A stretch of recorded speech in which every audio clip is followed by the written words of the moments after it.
चलिए अब बुलेटिन की शुरुआत एक बड़ी खबर के साथ करेंगे, जो उस बीच ब्रेकिंग न्यूज राजधानी लखनऊ से सामने आ रही है। लखनऊ के पीजीआई से बड़ी खबर आप सबकी टीवी स्क्रीन पर। ओपीडी में दिखाने के लिए अब आपको डेट पहले से ही लेनी होगी। कोरोना नेगेटिव रिपोर्ट मिलने के बाद ही आपको ओपीडी में एंट्री मिलेगी।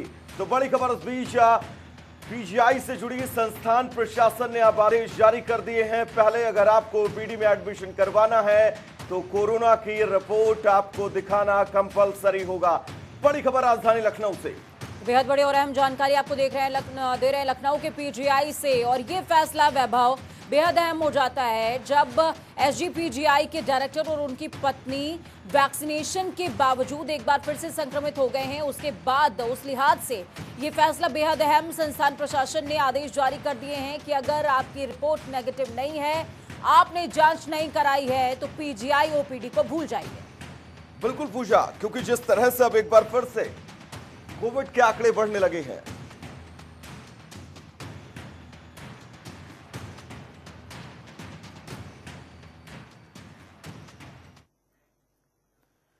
तो सुप्रीम कोर्ट में लगातार फैसला चल रहा है, लेकिन इस बीच राज्य निर्वाचन आयोग की पीसी हो रही है। क्या कुछ खास है, देखिए। नामांकन 13 अप्रैल को होगा।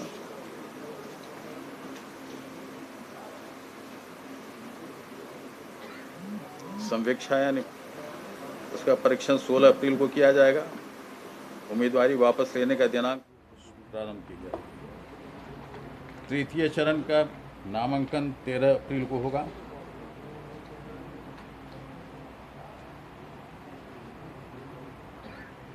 संवेक्षा यानी उसका परीक्षण 16 अप्रैल को किया जाएगा। उम्मीदवारी वापस लेने का दिनांक 16 अप्रैल रखा गया है और 18 अप्रैल को प्रतीक आवंटन ही किया जाएगा। 18 अप्रैल को ही प्रतीक आवंटन होगा और उसी दिन वापस लेने का है सुबह में। मतदान जो है वो 26 अप्रैल को होगा और मतगणना पुनः 2 तारीख को होगी। इसी प्रकार चतुर्थ चरण जो है 17 अप्रैल को रखा गया है नामांकन का। 19 अप्रैल से 20 अप्रैल 19 अप्रैल को रखा गया है।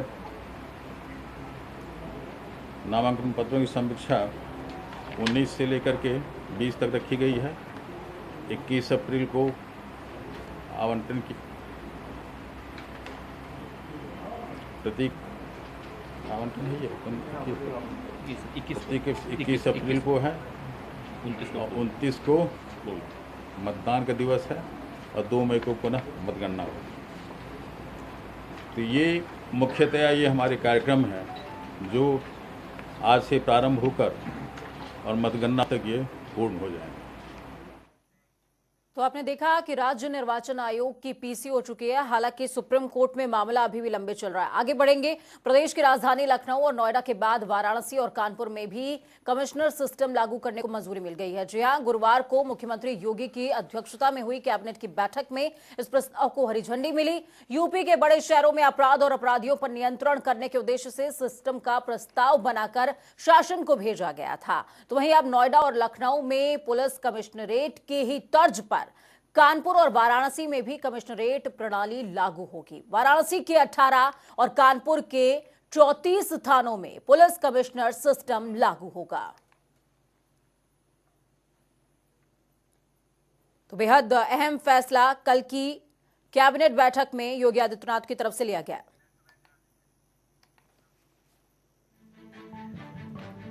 तो कानपुर में पुलिस कमिश्नर प्रणाली लागू कर दी गई है। आपको बता दें, लखनऊ, नोएडा, वाराणसी में भी पुलिस कमिश्नर प्रणाली लागू है। असीम अरुण को कानपुर का पहला पुलिस कमिश्नर बनाने की तैयारी है। कमिश्नर सिस्टम लागू होते ही पुलिस प्रशासन में कई बड़े बदलाव होंगे। कानपुर को 2 भागों में कानपुर नगर और कानपुर आउटर में बांटा गया है। कानपुर नगर में 34 थाने जबकि कानपुर आउटर में 11 थाने होंगे। कमिश्नर प्रणाली के बाद कानपुर नगर को 4 जोन में बांटा जाएगा। तो दरअसल कानून व्यवस्था से जुड़े मामलों में प्रशासनिक अधिकारियों का दखल अब खत्म हो जाएगा। पुलिस कमिश्नर के पास मजिस्ट्रेट जैसी पावर होगी। पुलिस कमिश्नर को लाठीचार्ज, फायरिंग, धारा 144 लागू करने की पावर रहेगी। धरना प्रदर्शन, जुलूस की भी अनुमति देंगे पुलिस कमिश्नर। तो इस खबर पर ज्यादा जानकारी के लिए कानपुर से हमारे संवाददाता जुड़ चुके हैं अभिनव श्रीवास्तव। अभिनव, क्या कुछ अपडेट है आपके पास? कानपुर में भी अब कमिश्नरेट प्रणाली लागू होने वाली है।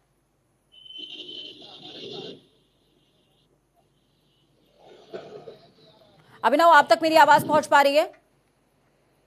चलिए ठीक है, आप तक हमारी आवाज नहीं पहुंच पा रही है तो आपको बता दें कि कैबिनेट के बैठक में अहम फैसले लिए गए हैं। योगी सरकार की अध्यक्षता में ये बैठक हुई है।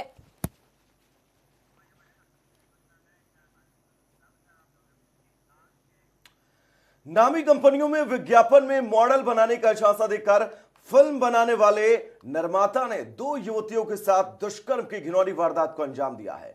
वारदात को अंजाम देने के लिए आरोपी विराजखंड स्थित एक गेस्ट हाउस में दोनों युवतियों के साथ पहुंचा, जहां मॉडल से दुष्कर्म किया। तो वहीं युवतियों ने विभूतिखंड थाने पहुंचकर शिकायत दर्ज कराई है, जिस पर पुलिस ने मुकदमा दर्ज कर मेडिकल जांच के लिए भेज दिया है। तो वहीं पुलिस आरोपी की तलाश में अब लगातार दबिश दे रही है।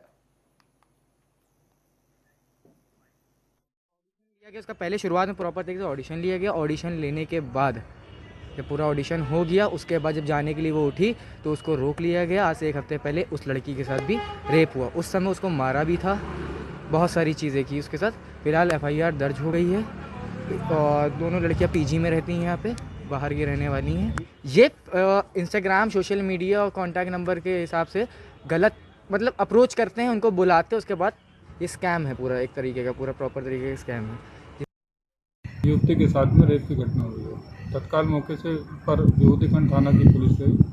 वहाँ एक 23 वर्षीय युवती ने बताया कि मुझे इंस्टाग्राम के माध्यम से शुभम और प्रियांश नामक एक व्यक्ति ने मॉडलिंग असाइनमेंट देने के नाम से नीलांचल मीडिया हाउस नामक गेस्ट हाउस में बुलाया था। इस गेस्ट हाउस में उनके साथ गलत काम हुआ और उन्होंने इस बारे में ये भी बताया कि उनकी एक सहेली है उसके साथ भी, जिसकी उम्र भी लगभग 20-21 साल है, उसके साथ भी इस तरह की घटना पहले हो चुकी है।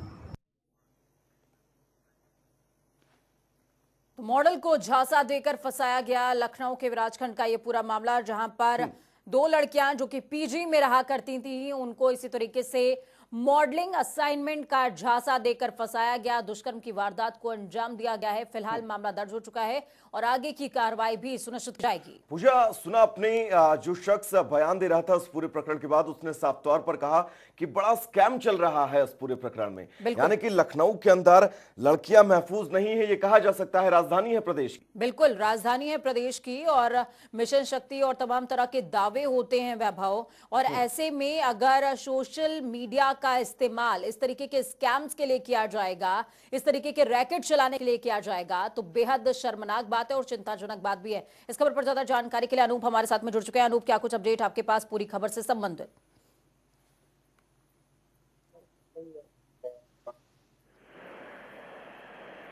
अनूप, आप तक आवाज पहुंच पा रही है? जी पूजा, अपना एक बार सवाल दोहरा दीजिए। पूरी खबर की क्या कुछ अपडेट है अभी तक की?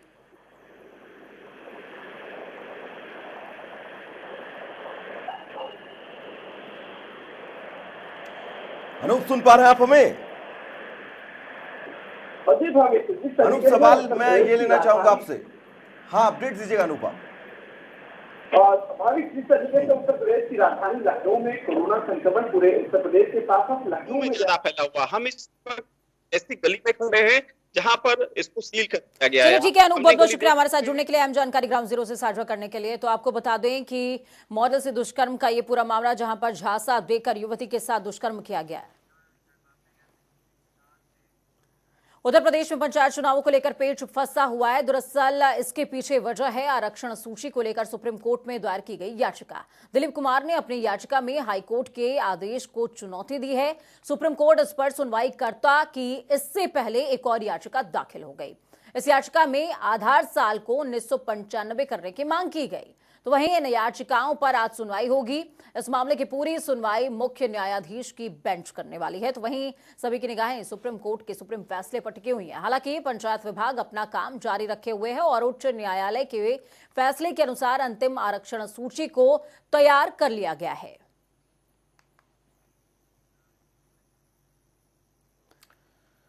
तो आज इन तमाम याचिकाओं पर सुनवाई होगी। सबकी नजरें सुप्रीम कोर्ट पर है। मुख्य न्यायाधीश की बेंच आज इस पूरे प्रकरण में सुनवाई करेगी, क्योंकि पंचायत चुनाव को लेकर जो पेच फंसा हुआ है उस पेच में अब आगे क्या कुछ होगा, सबकी दिलचस्पी आज है इसी पूरे प्रकरण में। तो चलिए आगे बढ़ेंगे, जहां पर 3 नए कृषि कानूनों के खिलाफ करीब 4 महीने से दिल्ली की सीमाओं पर किसानों का प्रदर्शन जारी है। इसी बीच आज किसानों ने भारत बंद का ऐलान किया है। संयुक्त किसान मोर्चा ने सुबह 6 बजे से लेकर शाम 6 बजे तक भारत बंद का ऐलान किया है। किसानों के भारत बंद का कई दलों ने समर्थन किया है। किसान आंदोलन के 4 महीने पूरे होने पर किसान सरकार के खिलाफ भारत बंद कर विरोध प्रदर्शन कर रहे हैं, जिसका असर यूपी में भी कई जगह दिखाई दिया, जहां सुबह से ही दुकानें बंद नजर आईं। तो मुजफ्फरनगर की तस्वीर हम आपको दिखा रहे हैं, जहां पर आज किसान संगठनों ने भारत बंद का आह्वान किया और उसके बाद तमाम जगहों पर मिला जुला असर इस भारत बंद का अब तक देखा जा रहा है। हालांकि शाम 6 बजे तक स्थितियां क्या कुछ होंगी, क्योंकि आज किसान संगठनों को 4 महीने हो चुके हैं इस आंदोलन को लेकर, यानी कि 120 दिन। पूजा याद करिए 26 नवंबर का वो दिन जब किसान संगठनों ने दिल्ली की ओर कूच किया। लगा नहीं लड़ाई इतनी लंबी चलेगी। बिल्कुल, और लड़ाई को इतना लंबा समय हो गया है और आज भारत बंद का आह्वान है। जैसा कि मुजफ्फरनगर की हम बात कर रहे हैं, मुजफ्फरनगर में सिसौली क्षेत्र, जहां से राकेश टिकैत नरेश टिकैत खुद दोनों भाई आते हैं, और ये गढ़ है, पश्चिम उत्तर प्रदेश गढ़ है राकेश टिकैत का। और ऐसे में ये जो तस्वीरें हम देख पा रहे हैं, ये लाजमी तस्वीरें हैं वैसे वैभव, और शाम तक पूरे देश प्रदेश से जिस तरीके की तस्वीरें सामने आएंगी, वो आज के भारत बंद का क्या कुछ रंग रहा, क्या कुछ प्रभाव रहा, ये सुनिश्चित करने वाली है। पूजा वाकई, क्योंकि जिस तरह से बढ़ चढ़कर हिस्सा ले रहे हैं लोग, हरियाणा के किसान संगठनों की बात करें, हरियाणा के किसानों की बात करें, पंजाब के किसानों की बात करें, वेस्ट यूपी का जो इलाका है, ये तमाम लोग आंदोलन में बढ़ चढ़कर हिस्सा ले रहे हैं। तो वहीं कान्हा के गांव गोकुल में मुरलीधर घाट पर आज छड़ीमार हुरंगा होगा। जी हां, वहीं आपको बता दें कि छड़ीमार हुरंगा देखने के लिए श्रद्धालुओं का सैलाब उमड़ेगा। भगवान कृष्ण गोपियों के साथ मुरलीधर घाट पर होली खेलेंगे। कन्हैया के छोटे स्वरूप को देखकर ब्रज की गोपियां भगवान कन्हैया के साथ छोटी छोटी छड़ियों से होली खेलती हैं। आपको बता दें कि यहाँ टीसू के फूलों से रंग बनाया जाता है। कम से कम 20 क्विंटल गुलाल होली में उड़ाया जाएगा। 5 क्विंटल टीसू के फूलों का इस्तेमाल तीर्थयात्रियों और हुरियारों पर किया जाएगा। तो वैभव, कान्हा की नगरी का हर रंग अद्भुत है। यहाँ पर कभी लड्डू मार होली होती है, कभी लठ मार होली होती है, और आज कृष्ण जो है मुरलीधर घाट पर अपने बाल स्वरूप में होली खेलेंगे और टीसू के फूलों का इस्तेमाल। पहले जब हम पौराणिक कथाओं को पढ़ते हैं वैभव, तो वहाँ पर टीसू के फूलों का ही इस्तेमाल होता था रंग खेलने के लिए। तो वही प्रथा एग्जैक्टली वैसी ही चली आ रही है। द्वारिकाधीश में भी जब होली का आरंभ होता है तो उस दौरान भी टीसू के फूलों के रंगों का इस्तेमाल द्वारिकाधीश अपने भक्तों के साथ रंग खेलने में करते हैं।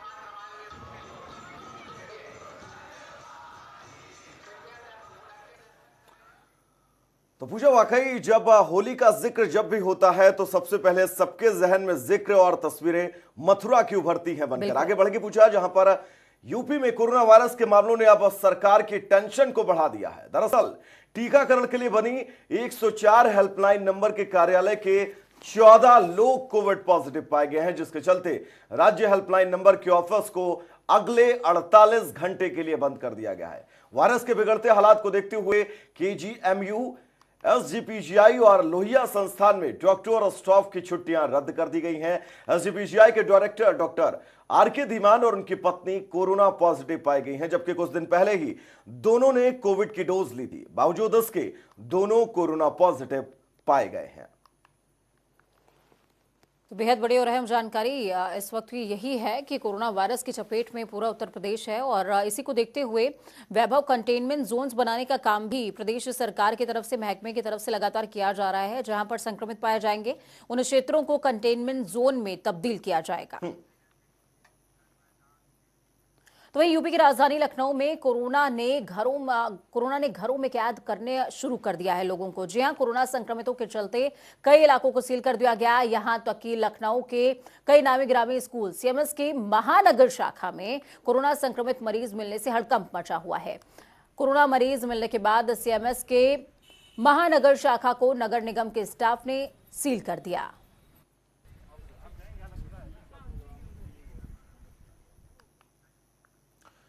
तो पूजा, बिल्कुल अब बात चाहे लखनऊ की हम करें, बात चाहे उत्तर प्रदेश के तमाम जिलों की करें, जिस तरह से कोविड के आंकड़े अब लगातार एक बार फिर बढ़ते जा रहे हैं, चिंताएं बढ़ा रहे हैं, क्योंकि सीएमएस में छात्र और टीचर कोरोना पॉजिटिव निकले। स्कूल को फिलहाल सील कर दिया गया है। आगे स्थितियां क्या कुछ होंगी देखना होगा, लेकिन बढ़ते आंकड़े कहीं ना कहीं पूजा लोग भी लापरवाह हैं।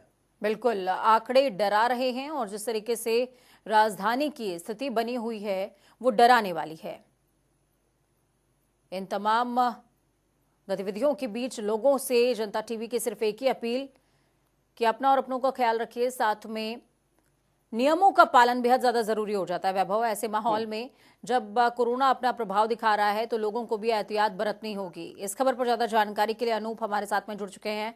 अनूप, कोरोना जिस तरीके से राजधानी समेत पूरे प्रदेश में पांव पसारता जा रहा है, इसका असर व्यापक नजर आता है।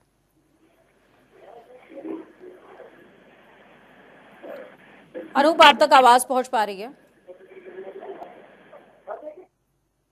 उत्तर प्रदेश में एक बार कोरोना फिर से कहर बना चुका है और लगातार जिस तरीके से लखनऊ में दिन पर दिन आंकड़े चौंकाने वाले हैं, अब स्थिति ये हुई है पूजा कि लखनऊ में बहुत सारे जो इलाके हैं कंटोनमेंट जोन में तब्दील कर दिए गए हैं। मैं इस वक्त कंटोनमेंट जोन में हूँ। ये इलाका हजरतगंज क्षेत्र का है, जहां पर आपको दिखाएंगे। ये आप देख सकते हैं, घर को सील कर दिया गया है। इस घर में कोरोना संक्रमित लोग निकले थे। इस पूरी गली को यहाँ पर सील कर दिया गया है। यहाँ पर पुलिस तैनात कर दी गई है। दोनों गलियों के बाहर यहाँ पर बैरिकेडिंग लगा दी गई है ताकि आने जाने वाले लोग यहाँ पर बंद की जा सके और आवश्यक जो वस्तुएं हैं उनको लेकर यहाँ पर व्यवस्था की गई है। जो खाने पीने की चीज है वो यहाँ पहुंचाई जा रही सरकार की तरफ से। नोटिस बोर्ड लगा दी गई है गेट गली के बाहर। और ये सारा असर इसी बात का है अनूप, इसी बात का है कि लोग एहतियात नहीं बरत रहे हैं। और ये सबक है कि एहतियात नहीं बरता तो वो दिन दूर नहीं कि 1 साल पहले जैसे मंजर एक बार फिर से देखने को मिल सकते हैं। चलिए, बहुत बहुत शुक्रिया अनूप हमारे साथ जुड़ने का। राष्ट्रीय स्वयंसेवक संघ की अखिल भारतीय प्रतिनिधि सभा की त्रिवार्षिक बैठक में सर कार्यवाहक की जिम्मेदारी अगले 3 सालों के लिए दत्तात्रेय होसबोले को सौंप दी गई है। जी हां, आपको बता दें कि आरएसएस के नवनिर्वाचित सर कार्यवाहक दत्तात्रेय होसबोले का सह कार्यवाहक के तौर पर केंद्र लखनऊ ही था। आपको बता दें, दत्तात्रेय होसबोले का सर कार्यवाहक बनने के बाद यूपी का संघ के भीतर दबदबा बढ़ने वाला है। तो वहीं शुक्रवार यानी कि आज आरएसएस के नवनिर्वाचित सर कार्यवाहक दत्तात्रेय होसबोले लखनऊ आ रहे हैं और इस दौरान 27 को प्रचारकों के साथ बैठक भी करेंगे। तो चलिए, फिलहाल वक्त चला है बहुत छोटी सी ब्रेक का। कहीं जाइएगा नहीं, जनता टीवी पर खबरों का सफर लगातार जारी रहेगा। नमस्कार।